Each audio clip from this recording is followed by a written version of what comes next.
So hello guys, this is the man BFP4F here once again, back at you with another gun review.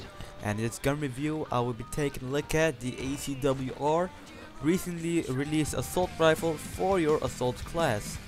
Now depending on when you're watching this video, the gun may or may not be released yet, but the first thing that I have to do before I start off this video is give a huge shout out to the whole team over at EAzy Studios. If you guys are watching this, I highly thank you guys. They let me use the ACW-R, actually test the ACW-R before release, and I can't thank those guys enough for that. It means a lot to me.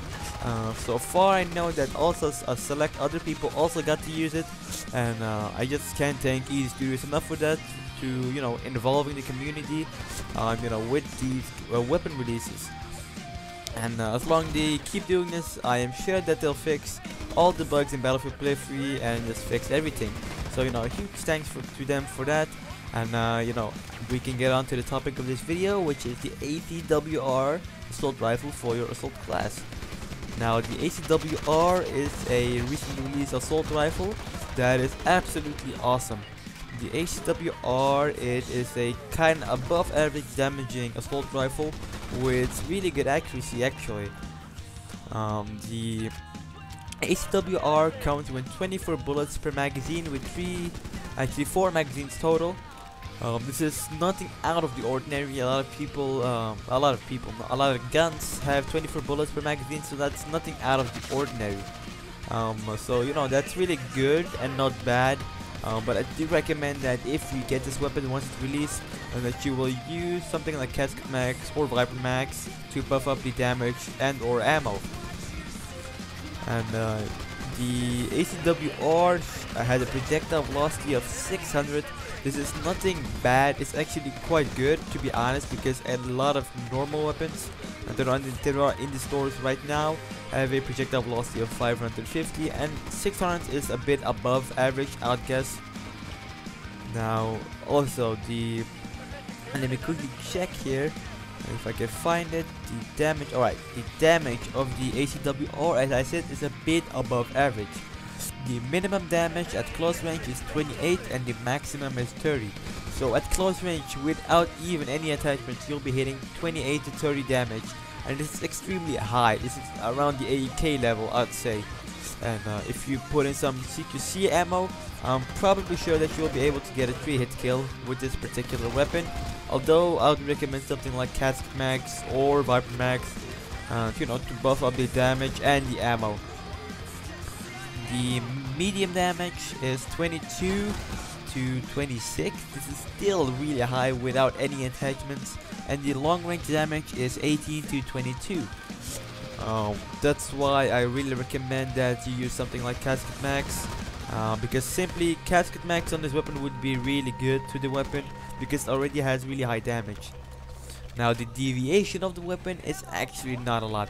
It actually is one of the least amount of deviations that I have noticed in Battlefield Play 3. Of course not on the level of the LD5, but it's perfectly balanced. I'd say it has more towards the AK and SCAR-L deviation, around the middle of that, and that's perfectly fine in my opinion.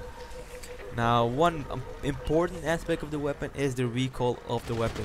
The recoil of the weapon is normal. It's not the lowest and not the highest. But this is big, of course, because I am using it without any attachments. And I actually really like the recoil of the weapon because it's extremely similar to something like an AEK or SCAR-L, which is it's pretty like straight up and not side to side. So basically, if you would equip something like a stabilized strike on this weapon, that would make this weapon absolutely deadly. For you guys that have the Nemesis type, you could equip that also on the ACW-R and have nearly no recoil, although I've not tested it with attachment yet, because if you did not notice yet, this weapon review is without any attachment.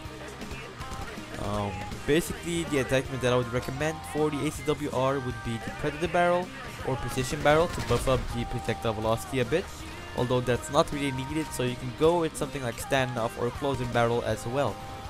And for max, I recommend something like Stingray Max, close-in, not explosive mags, Stingray mag, Viper mags, and Casket mags. Basically just to buff up your damage and ammo, or just go straight for the ammo buff. I am not sure how many bullets I would make have you. I think yeah, it would make have a 36 36 ammo magazine, and that's a lot, so you can spray with the weapon. And seeing that it doesn't have that much deviation, that's just awesome. Now, one thing that I do actually really like about the weapon as well is the iron sights. The iron sights of the weapon is extremely clear for me actually. I am not sure, but I think it has blue iridescent lights on it, although it may not be that noticeable on other graphic settings. But the iron sights are really good, so not really needed for red dot, although that would work fine on the ACW-R. And one thing is the looks of the weapon. I really enjoy the look of the ACW-R. It looks absolutely awesome, especially on high graphics. I'm not sure how it would look on low graphics, but I'm sure that would look not bad at all. But one problem is that when you're running, you know, in front, if you press F while running with the weapon, the gun does look kind of weird in your hand, so perhaps they'll fix that. But hope you guys enjoyed this gun review. This has been the Man BFP4F, and I'm out.